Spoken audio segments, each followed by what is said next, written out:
ரீசெண்டாக ட்ரம்ப் வந்து அவரோட பதவி ஏற்றார்.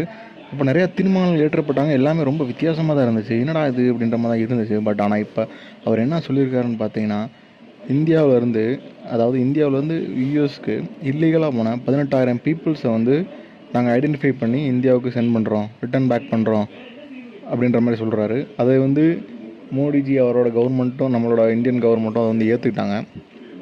அது மட்டும் இல்லாமல் நம்ம வந்து ஜோ பைடன் இருந்தப்போ நம்ம நிறையா பொருள் என்ன சொல்கிறது ட்ரேடிங் வார்ஸாக இருக்கட்டும், எக்கனாமிக்கல் வார்ஸாக இருக்கட்டும், இந்த மாதிரியான பல பிரச்சனைகளை பார்த்துட்டு இருந்தோம். அவங்களுக்கு நம்மளுக்கும் ரொம்ப ஒரு போராட்டமாக தான் இருந்துச்சு. பட் எப்படா ட்ரம்ப் வருவார் இந்த பிரச்சனை முடியுன்ற மாதிரி தான் ஆப்வியஸாக வெயிட் பண்ணிக்கிட்டு இருந்தாங்க மக்கள், அப்படி தான் சொல்லி ஆகணும். ஆனால் அமெரிக்காவில் அப்படி ஆப்போசிட்டு. பட் ஓகே, இருந்தாலும் இப்போ இந்த வாரில் முற்றுப்புள்ளி வைக்கிற மாதிரி இனிமேல் இந்த மாதிரி ட்ரேட் வார்ஸ் வந்து வராது, நடக்கிறதுக்கான சாத்தியக்கூறுகள் இல்லைன்ற மாதிரி சொல்லியிருக்காரு. நம்புவோம். உங்கள் கருத்துக்கள் என்னென்னு கமெண்ட்ஸில் தெரிவிங்க.